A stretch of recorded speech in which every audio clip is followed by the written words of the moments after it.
Jangan jadi orang yang keberadaannya kok membuat tidak senang orang yang berada di sekitarnya. Maka tipikal manusia itu ada beberapa. Ada tipikal manusia yang kategorinya manusia wajib. Manusia apa, Bu? Wajib. Ustaz, manusia wajib itu bagaimana maksudnya? Manusia yang kalau dia tidak hadir maka orang akan merasa kehilangan. Pokoknya asal ada acara, ibu fulan mah harus hadir. Kalau nggak hadir tuh rasanya nggak enak. Kalau nggak hadir tuh rasanya tidak resep, rasanya tidak uyuk dan lain seterusnya. Itu tipikal orang yang wajib.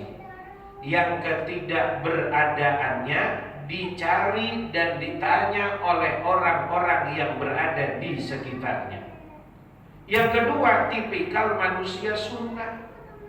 Ada syukur, nggak ada, ya udah kan sudah begitu. Dikerjakan pahala, nggak dikerjakan tidak berdosa. Ada orang tipikalnya sunnah, datang ya alhamdulillah, nggak datang ya sudah, nggak apa-apa. Oh nggak datang juga ya nggak ngaruh apa-apa. Kan ada tuh tipikal orang begitu.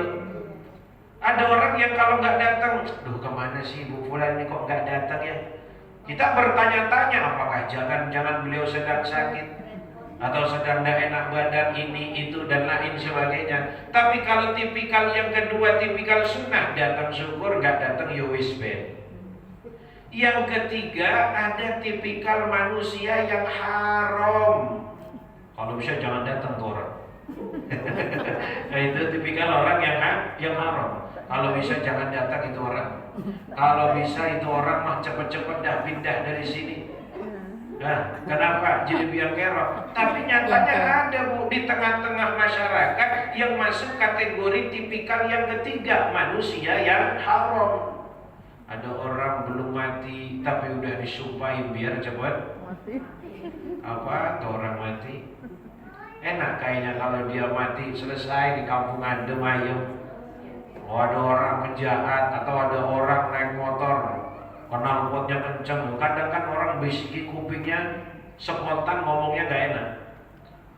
Kayak gak punya kuping, biarin aja jatuh sekalian. Oh, ada. Kenapa? Saking spontannya. Itu tipikal manusia yang haram. Yang keberadaannya tidak diharapkan oleh orang bukan sebab karena kesalahan orang, tapi sebab karena tingkah laku dan perilakunya sendiri. Orang lain sebenarnya fine-fine saja. Orang lain sebenarnya terbuka saja, ayo silakan. Tapi dianya yang tidak bisa mengikuti ritme dan juga tidak bisa berbaur dengan masyarakat yang berada di sekitarnya. Kalau ada satu orang kok dimusuhi oleh orang satu kampung, kira-kira yang salah yang satu orang apa yang satu kampung? Satu orang. Iya, ibu nggak bisa bilang ini orang satu kampung jahat semua sama saya. Itu mestinya yang satu orang introspeksi. Kenapa kok orang sebegitu banyak rata-rata semua pandangannya jelek terhadap saya? Nah itu mesti introspeksi. Gak bisa yang mayoritas kemudian disalahkan, akhirnya yang sedikit merasa paling benar sendiri. Gak ada. Manusia yang haram. Mudah-mudahan di sini nggak ada manusia haram. Keberadaannya selalu dinanti, keberadaannya selalu dicari, ketiadaannya selalu menjadi pertanyaan bagi banyak orang. Kemudian yang keempat ada tipikal manusia makruh. Manusia makruh. Manusia makruh bagaimana, Bu? Makruh itu hukumnya apa? Sebisa mungkin jangan sampai dikerjakan. Manusia makruh sebisa mungkin lah jangan datang dah. Tapi kalau udah datang ya mau diapain lagi gitu lah ya. Sebisa mungkin jangan. Kalau haram kan tadi kalau bisa jangan datang.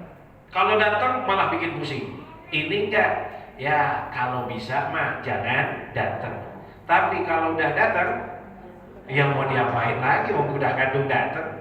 Walaupun yang kedatangan itu agak dongkol, agak gondok dan lain sebagainya.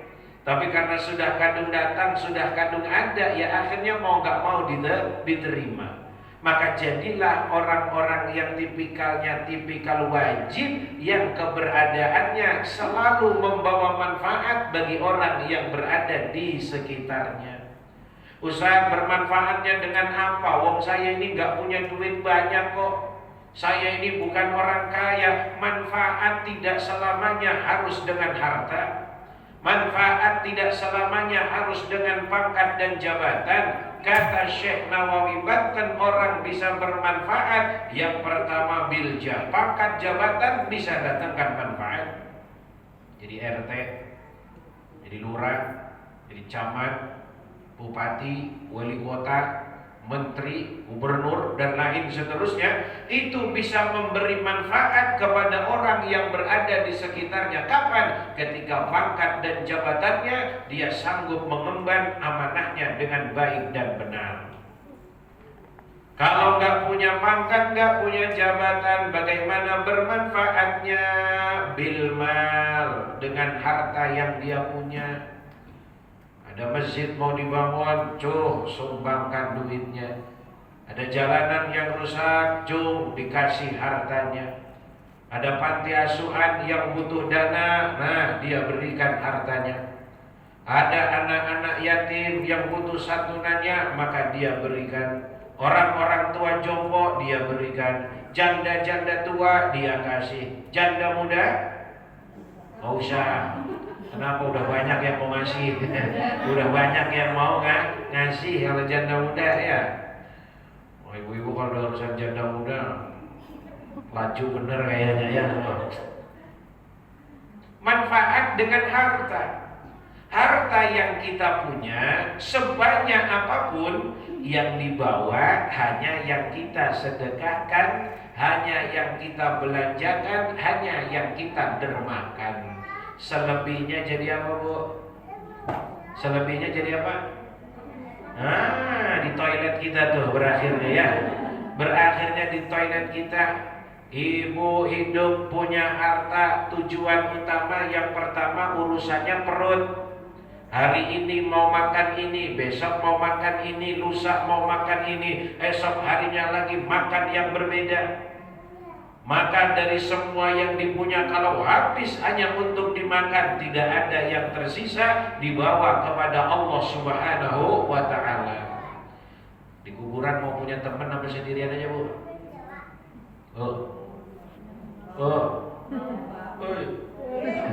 Di kuburan mau punya teman apa sendiri aja?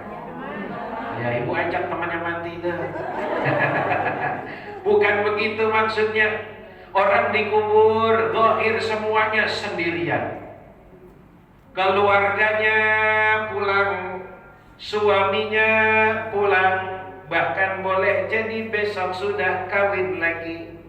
Ya kalau suami laki nggak punya masa iddah. Kalau perempuan punya masa iddah.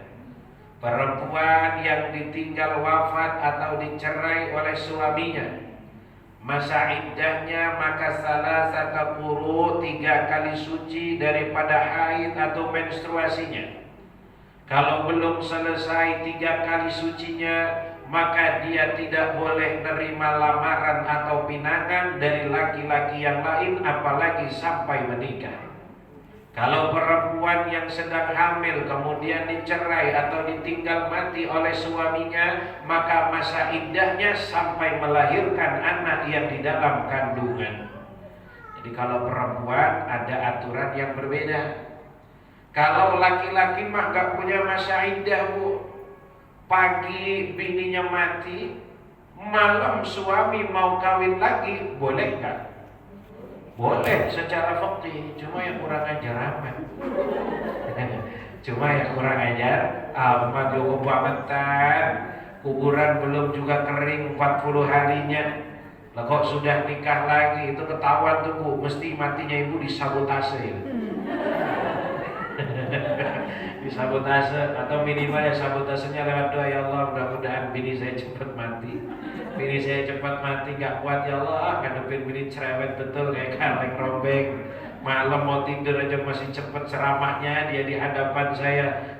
Kelihatannya aja saya sabar, tapi mangkel batin saya, ya Allah. Ya mangkel batinnya, didoakan biar cepat mati.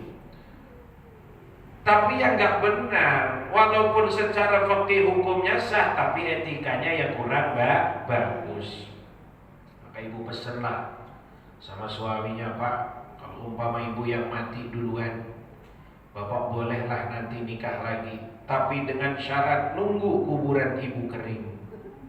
Oh, nunggu kering kuburannya? Iya, pikiran bapaknya, alah paling 5 hari lagi panas begini kering kuburan. Terus ibunya wasiat, ibu wasiat sama bapak, ya apa wasiatnya? Tolong tiap hari kuburan ibu disirami, Pak. Akhirnya nggak kering-kering, nggak kawin-kawin lakinya ya. Nah, udah dapat ilmunya Bu ya. Nah, ntar wasiat sama suaminya ya, kalau umpama mau pada mati. Mau mati duluan apa belakangan Bu? Sembarang, alhamdulillah. Ya benar jawabannya sembarang, karena kita nggak ada yang tahu. Ibu kalau ditanya mau mati duluan apa belakangan, mesti yang jawabnya pengen belakangan umumnya. Nggak ada orang mau ditanya mau mati duluan, nggak ada. Tapi kalau ditanya mau minyak goreng gratis, mau Pak. Minyak goreng gratis laju dia. Kalau urusan mati duluan, wah semua pada menghindar dari yang namanya kematian. Bermanfaat dengan harta yang dia punya. Tuh orang masuk ke dalam kubur, suaminya pulang, istrinya pulang, anaknya pulang, tinggal dia sendirian di dalam kuburnya. Begitu datang 2 malaikat, yang satu namanya Munkar, yang satu namanya Nakir. Munkar tugasnya nanya, Nakir tugasnya gebuk. Jadi Munkar tugasnya gebuk. Munkar tanya, fulan man rabbuka? Dia bisa jawab Allahu Rabbi. Kir, aman, jangan dipukul Kir. Kalau ada orang ditanya man rabbuka, dia jawab gelap, saya nggak tahu. Maka malaikat Nakir segera dengan palu gandanya, manusia ditanya siapa Tuhannya nggak tahu, ceker, hancur berantakan. Kembalikan lagi seperti semula, ceker, hancur berantakan, kembalikan lagi seperti semula. Itu kalau orang yang matinya tidak bawa iman, tidak bawa amal soleh. Lain ceritanya kalau ada orang yang meninggal dunia, amalnya baik, amalnya cukup, hubungan kepada Allah bagus, hubungan kepada sesama manusianya bagus, zakat dia bayar, sedekah dia tunaikan, haji dia berangkat, baca Quran gak pernah lepas, puasanya juga dia kerjakan, sholatnya selalu istiqomah. Begitu mati dalam kubur ditanya, man rabbuka? Allahu Rabbi. Kita gak takut, kenapa? Puasa jadi teman kita, haji jadi teman kita. Ustaz, saya gak sempat haji, kenapa? Sampai mati saya gak punya kemampuan berangkat haji. Ya sudah, selesai kewajibannya. Yang penting pasang niat untuk berangkat haji. Kalau sampai mati gak berangkat haji, sebab karena banyak urusan yang harus kita penuhi, anaknya 5, sekolah semua, kuliah semua, duit baru kumpul sebentar, tiba-tiba bayar semester. Duit baru kumpul sebentar, yang satu masuk SMP. Duit baru kumpul sebentar, yang satu masuk SMA. Duit baru kumpul sebentar, tahu-tahu udah pengen mantu. Akhirnya gak pernah berangkat haji gara-gara duitnya habis terpakai untuk kebutuhan. Pernah niat, sudah ada usaha untuk mengumpulkan, maka insya Allah gugur kewajibannya dan dia akan dicatat sebagai hajinya Allah Subhanahu wa ta'ala. Haji sekarang nunggunya lama. Haji yang reguler, ibu kalau daftarnya sekarang itu masa tunggunya 25 sampai 30 tahun. Kalau ibu daftar haji umur 40 tahun, berarti berangkat kira-kira umur 7. Itu masih muda apa nenek-nenek? Waktu daftar masih seger. Ya. Waktu daftar masih seger. Begitu manasik di embarkasi, labbaik Allahumma labbaik, labbaik la syarika laka labbaik, innal hamda wan ni'mata laka wal mulku la syarika lak. Udah sepuh, udah tua, padahal waktu daftar masih seger. Itu aja kalau belum keburu mah. Tapi tidak apa-apa Bu. Yang mau daftar silakan. Ustaz, saya umur 50 tahun mau daftar haji, monggo. Saya umur 40 tahun mau daftar haji, monggo. Terus kapan berangkatnya? Serahkan kepada Allah Subhanahu. Kalau ibu ditakdir jadi tamunya Allah, boleh jadi berangkat lebih cepat daripada perhitungan yang kita bayangkan. Kenapa? Karena Allah yang sudah berkehendak. Karena jadi tamunya Allah itu bukan maunya kita, manusia. Tuh haji kemarin tuh, orang daftar haji furoda. Haji furoda itu kemarin 450 juta. 46 orang udah sampai di bandara King Abdul Aziz Jeddah, dipulangin lagi. Padahal sudah sampai Jeddah, sudah sampai Arab itu, dipulangin lagi. Kalau masih sampai Soekarno-Hatta mendingan. Ini udah sampai bandara King Abdul Aziz Jeddah, ke Mekah itu tinggal 1 jam lagi. Tapi Allah belum berkenan, Allah belum mengizinkan, memang belum waktunya. Biar duitnya banyak, pulang lagi dia ke Indonesia. Ya gitu Bu ya. Jadi gak usah takut, ibu yang mau daftar, daftar saja. Daftar saja, perkara berangkatnya kapan, serahkan kepada Allah Subhanahu wa ta'ala. Ustaz, haji dulu apa umroh dulu? Nah, yang mana dulu Bu? Bu, haji dulu apa umroh dulu? Gak usah bingung, mana ibu ada duitnya dan kapan mau berangkatnya, itu kerjakan. Ustaz, haji dulu, umroh dulu. Ada duitnya ibu? Ada. Berapa? Saya punya 40 juta Ustaz. Haji nunggunya lama. Ibu sudah rindu kepada Ka'bah. Ibu sudah kepengin kunjung makam Nabi Muhammad SAW. Iya Ustaz. Ya sudah, berangkat umrah terlebih dahulu pun tidak jadi persoalan. Tar nyampe di Solo doa depan Ka'bah, Ka'bah ngene to rupamu. Ya Allah, hamba berdoa di depan Ka'bah. Ini tempat yang mustajabah, ini tempat yang mubarakah. Tahun ini hamba menjadi tamumu sebagai orang yang menunaikan umrah. Tolong panggil aku pada tahun-tahun berikutnya untuk bisa menunaikan ibadah haji. Jadi gak usah bingung, mana yang ibu udah kepengin itu yang dikerjakan.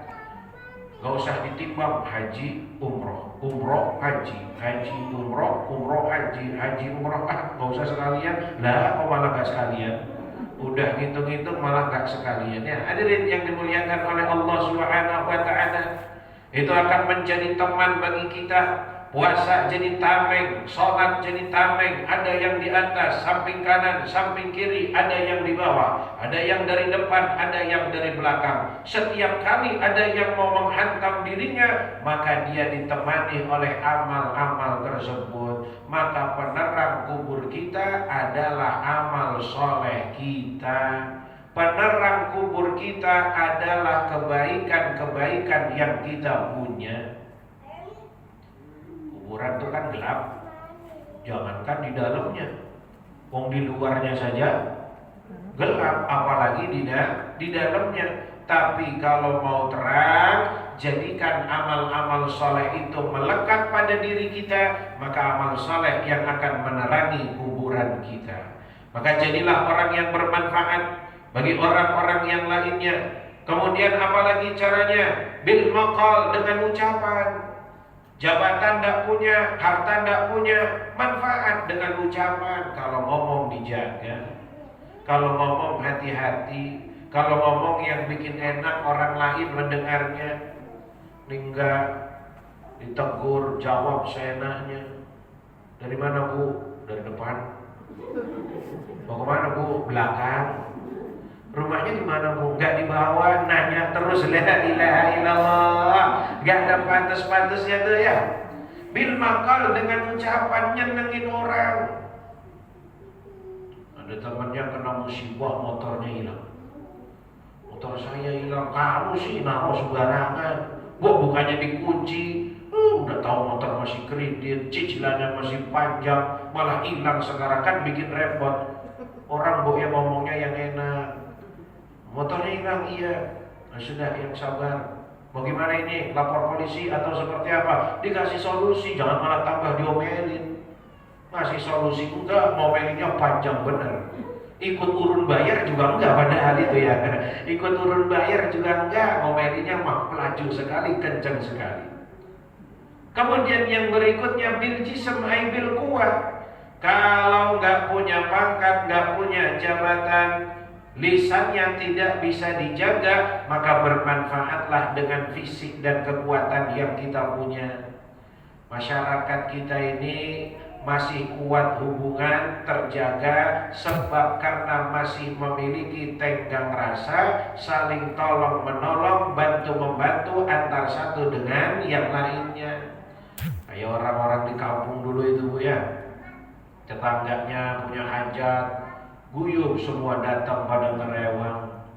Ada yang motongin bawang, ada yang motongin cabai, ada yang motongin wortel, ada yang ngupasin kentang. Tapi ada juga yang kalau datang yaitu tadi kerjaannya nyicip sana, nyicip sini, coba sana, coba sini, motongin mah enggak. Gimana bu, beres semua? Beres. Coba saya cobain. Oh ini kurang asin katanya ya. Coba saya cobain, oh ini kurang manis. Oh padahal mah dari tadi cuma petang-peteng gak jelas. Datang tahu-tahu cuma nyobain, habis itu pamit lagi dia pulang. La ilaha illallah. Ada di sini yang begitu? Kalau ada mana orangnya, coba saya buat tahu. Hadirin ibu-ibu yang dimuliakan oleh Allah Subhanahu wa taala, yang kedua, wa afdhalul a'mali idkhalus sururi ala qalbil mu'min. Seafdal-afdalnya amal, seutama-utamanya amal setelah amalan yang wajib, digaris bawahi, seutama-utamanya amal setelah amalan yang wajib. Karena yang wajib itu tetap lebih utama, lebih penting. Sholat duha itu sunnah, bagus nggak bu? Tapi sholat subuh itu bagusan sholat subuh daripada dia sholat duha. Apa sholat duha tapi nggak sholat subuh? Ya sholat dua-duanya yang bagus ya. Sholat duha ya jalan, subuhnya ya juga jalan.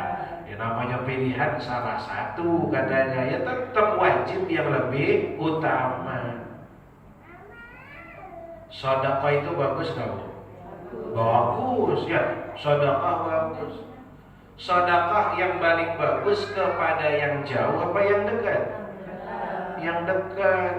Ibu sedekah sama orang lain, padahal punya saudara juga butuh disedekahi. Itu keliru, itu salah. Sedekah dulu sama yang dekat kerabatnya kepada kita. Ada adik kita, ada kakak kita umpamanya, ada sepaman kita, ada taulan kita. Itu semua sudah kena dan terjamah, baru kepada orang yang lainnya. Jangan dibolak-balik. Kalau sama orang lain, baiknya minta ampun, giliran sama saudara sendiri kucir, pelit, medit, bakhil, kikir, korep, apalagi bu? Seke kalau kata orang di sini ya. Seke kalau kata orang di sini, ya Allah. Kenapa kok dia lebih senang ngasih yang jauh? Manusia ketika memberi kecenderungannya kepengin untuk dilihat, kepengin untuk dipuji. Kalau ngasihnya ke orang jauh namanya santer, tapi kalau ngasih ke keluarga sendiri mah mendem, ya gak kedengeran namanya. Tapi kalau sama orang, Ibu Fulan itu Masya Allah baik betul loh, dermawan sekali. Padahal adanya mah susah makan, kesulitan. Itu salah tuh yang begitu ya. Tidak boleh begitu. Internal terlebih dahulu selesaikan. Mohon maaf ini Bu. Ada jamaah curhat sama saya, Ustaz saya punya suami, heran saya cara berpikirnya. Kenapa? Kalau mau keluarga sendiri pelitnya bukan main. Tapi kalau sama orang lain mah cepet banget. Saya yang jadi istrinya aja sampai heran. Minta duit sekian saja nggak dibagi-bagi, tapi kalau ada apa-apa di luaran, plong cepet. Nah itu terbalik. Nafkah kepada istri pahalanya besar. Memberi kepada istri untuk kebutuhannya dan juga anak-anaknya balasannya besar. Dan rezekinya suami itu mah cuma numpang lewat. Dulu laki-laki waktu belum menikah kere, waktu belum punya anak susah. Buktinya waktu menikah aja cuma modal kolor doang. Untung mertuanya mau nerima, untung perempuannya ya mau nerima. Alhamdulillah begitu sudah menikah usahanya tambah maju, tambah lancar. Diberi karunia anak, rizkinya ditambah lagi oleh Allah. Tambah anak dua, rizkinya tambah banyak lagi. Yang tadinya belum punya rumah bisa punya rumah. Yang tadinya punya rumah kecil, kamarnya cuma satu, alhamdulillah kamarnya jadi dua. Yang tadi punya rumah kamarnya ada dua tapi belum ada garasinya, sekarang punya rumah ada garasinya. Yang tadi rumah ada garasinya tapi sayang belum ada isinya. Akhirnya Allah kasih isi untuk di garasinya, bisa punya motor 1, 2, dan 3.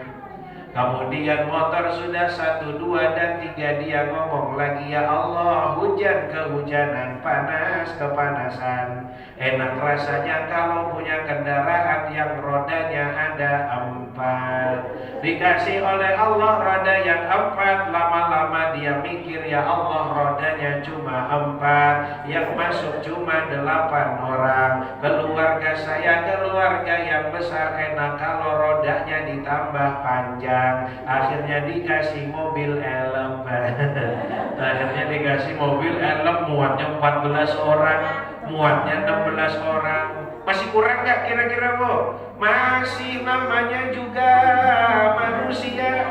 Kalau belum mulutnya disumpel pakai tanah, maka tidak akan pernah berhenti dari keinginannya. Alhaakumut takatsur hatta zurtumul. Kalau udah masuk ke dalam kubur baru selesai keinginan manusia. Udah punya emas 10 gram, pengen nambah 20 gram. 20 gram dirasa masih kurang, dia berangkat ke kelandasan, kerapa, ke sepinggan, dia cari lagi emas yang 50 gram. Alhamdulillah sudah punya 50 gram, dipakai semuanya dirasa masih kurang. Berangkat lagi dia beli emasnya, akhirnya punya 100 gram.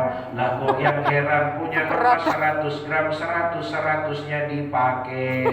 Begitu dia jalan, orang heran, ini orang apa, toko emas berjalan. Ya Allah. Bu, orang punya emas wajib zakatnya? Wajib aja sih Bu. Orang punya emas wajib bayar zakat. Kapan? Kalau emasnya disimpan. Berapa banyak emasnya? Kalau punya emas jumlahnya 85, dimiliki selama 1 tahun gak kurang bilangannya. Sekarang bulan Januari 2023 sampai Januari 2024 kok gak kurang bahkan bertambah bilangannya, maka wajib mengeluarkan berapa zakatnya Bu? 2,5% zakat yang dikeluarkan. Ustaz, saya punya uang di bank. Berapa? Ada 0,5 miliar. Ada 500 juta. Kok ibu pada waduh? Tahu kan ada yang punya uang 500 juta dia? Mau sampai waduh begitu.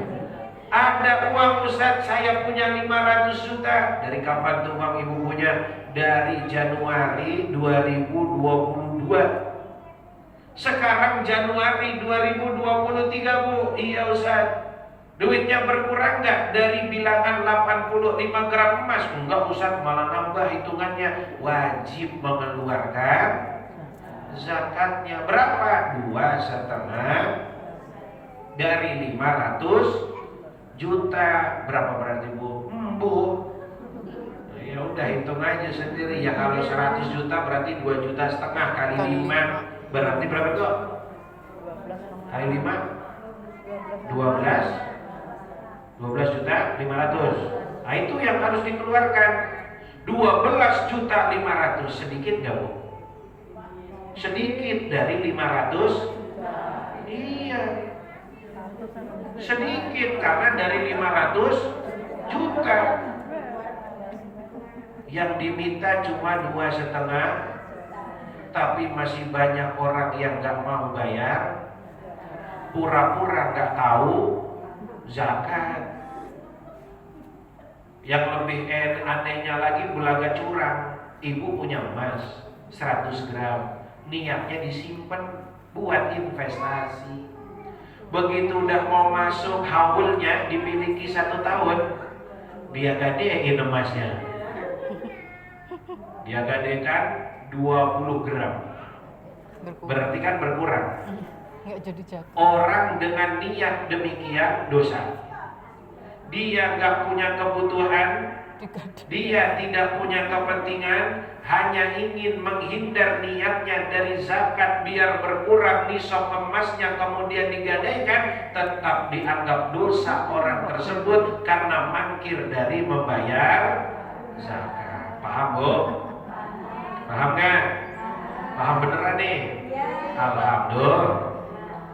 Idkhalus surur, amal yang paling baik setelah yang wajib. Idkhalus surur ala qalbil mu'min, menjadikan hati orang lain itu senang, bunga, gembira dengan keberadaan kita. Jangan orang lain dibikin susah. Kalau nggak bisa ngasih, tidak perlu menyakiti. Ini sudah nggak mau ngasih, ngomongnya pedes betul. Udah nggak mau ngasih, ngomongnya macam-macam. Ada panitia pembangunan masjid datang, Bu, ini masjid kita rencananya mau ada renovasi. Terus si ibu ngomong renov, nggak kelar masjid renovasinya, sumbangan terus nggak tahu apa kebutuhan banyak. Nggak mau ngasih, mau udah diem aja. Orang sudah tidak mau memberi, jangan malah menyakiti. Setidaknya sampaikan kalimat yang baik. Maaf Pak, untuk hari ini saya lewat aja dulu karena kebutuhan lagi banyak, umpamanya. Kan bisa begitu. Ada panitia peringatan Isra Mi'raj datang. Bu, kita mau peringatan Isra Mi'raj. Silahkan kalau ibu mau ikut andil kebaikan di dalamnya, monggo berapapun silahkan. Ini Pak, Bu coba sampean jadi pengurus yang kreatif. Malah diceramahin pengurusnya. Bisa nggak setiap Isra itu nggak usah minta-minta sama warga? Bagaimana kayak caranya? Bangun ekonomi masjid dan lain sebagainya. Dia juga sendiri cuma bisa ngomong doang. Padahal yang gak bisa melakukan hal yang lebih daripada orang yang sedang melakukannya. Maka jadikan hati orang lain bunga, jadikan hati orang lain senang. Kemudian yang berikutnya, wa yatrudu anhu ju'an, menghilangkan kelaparan pada orang yang lain. Ngasih makan orang ganjarannya besar. Ngasih makan orang yang kelaparan ganjarannya mulia di hadapan Allah Subhanahu wa ta'ala. Kasih orang yang memang dia butuh makan. Udah kelihatan nih orang susah, Bu, saya ini musafir, dari kemarin belum makan. Kalau boleh ya saya mintalah sedikit makanan. Ibu punya, kasih makanan tersebut. Tapi kadang-kadang zaman sekarang, nah itu memang agak repotnya. Ada orang yang berpura-pura kesusahan tapi dijadikan sebagai profesi. Kadang-kadang datang atas nama panti asuhan, begitu dicek panti asuhannya nggak ada. Datang atas nama yatim piatu, begitu dicek yatimnya mah mana nggak ada. Atau sekalinya ada sumbangan mah minta terus, ya perubahan yatimnya nggak ada perubahan. Sekolah yang enggak, bangunannya ya jelek, kasurnya ya reot, gubuknya ya hampir rubuh dan lain sebagainya. Saya itu kan tinggal di pinggir jalan, Gunung Malang, pinggir jalan. Ibu tahu bakso Kolorijo? Oh iya langsung ya, bakso Kolorijo. Jadi seberangannya itu saya kalau duduk di teras kelihatan tuh bakso Kolorijo. Namanya orang pinggir jalan, macam-macam orang. Berkali-kali datang atas nama panti asuhan A, panti asuhan B. Mula-mula saya belum curiga. Ya saya kasih. Lama-lama udah mulai ketahuan. Saya cross check ke sana kemari, ternyata nggak ada pantinya. Begitu besoknya datang, mohon maaf Pak. Saya waktu itu cuma bilang, saya lagi ada keperluan yang lebih penting. Untuk saat ini saya tidak nyumbang dulu ke tempat Bapak. Saya nggak bilang, nggak saya marahin panti asuhan sampai itu nggak ada bla bla dan lain sebagainya. Ya sebenarnya kalau mau digitukan ya bisa saja. Cuma ya sudahlah, namanya orang cari makan, tapi dengan jalan yang salah.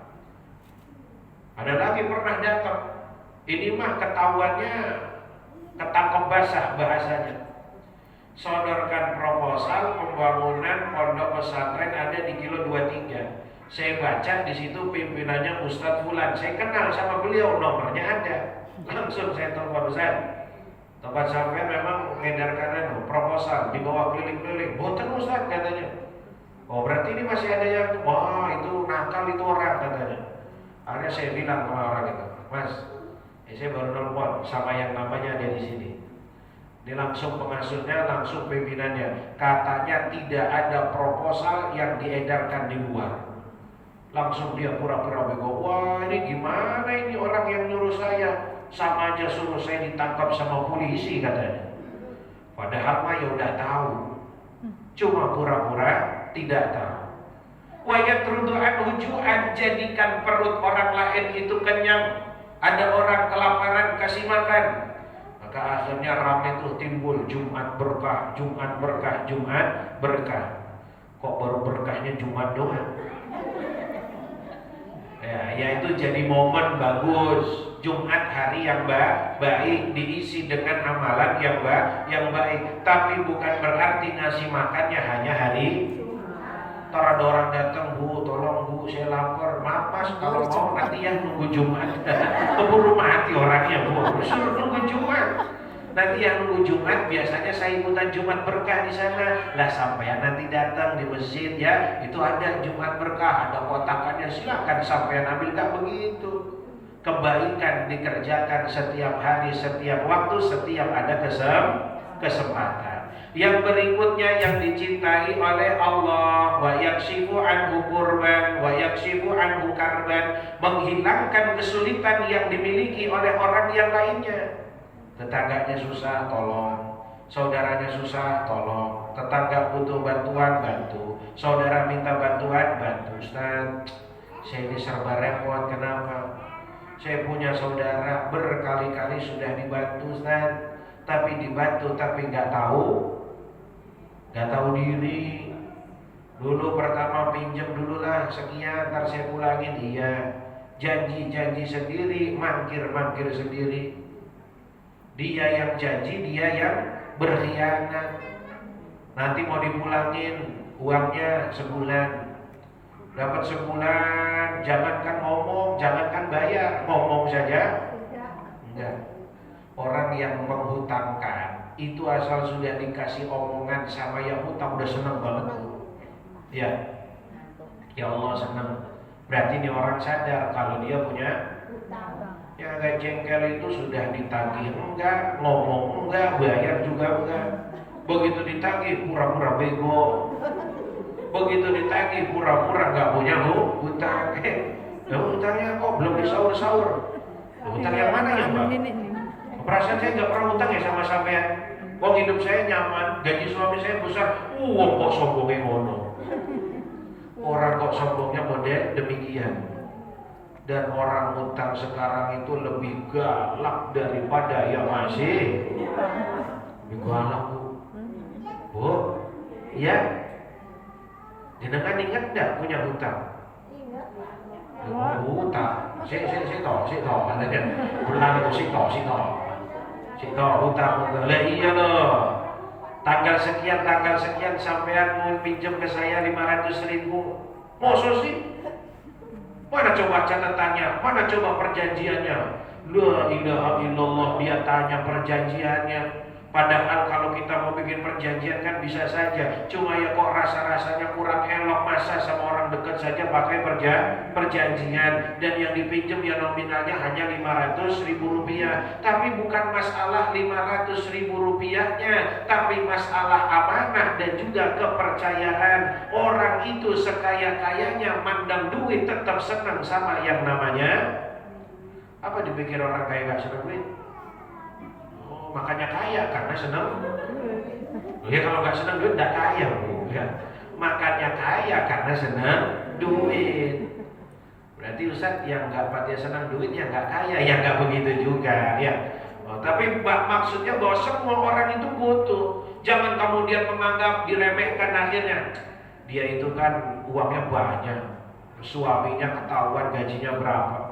Sudahlah, gak usah dihitung, kan juga dilunasi. Tidak boleh punya pikiran begitu. Orang berhutang tidak punya niat untuk membayar hutang, maka Allah sempitkan jalan rizkinya. Allah punya hutang, dia punya niat bayar hutang, maka Allah akan lapangkan jalan rizkinya untuk bisa bayar hutang. Maka di antara penutup rizki ketika ibu berhutang punya niat untuk tidak bayar. Yo, pada nyaur. Ya, hutang pada nyaur ya. Ingat-ingat, hutang itu dibawa sampai mati. Apa kalau ibu mati hutangnya beres? Enggak. Selesai disolatin di masjid. Bapak Ibu sekalian, apabila almarhumah ketika hidupnya ada salah, mohon dibukakan pintu maaf yang sebesar-besarnya. Kalau ada urusan yang menyangkut dengan hakul adam, hutang piutang dan lain sebagainya, maka silakan datang kepada ahli warisnya. Maka di antara orang tua durhaka, dia mati nggak ninggalin warisan tapi ninggalin orang tua durhaka itu. Ya kalau dia ninggalin harta masih bisa diambil dari hartanya. Warisan nggak boleh dibagi kalau orang yang mati ninggalkan harta, hutangnya belum dibagi. Nggak boleh dibagi tuh. Umpama ibu meninggal dunia, umpama. Contoh, misalkan ya, ibu meninggal dunia mati punya hutang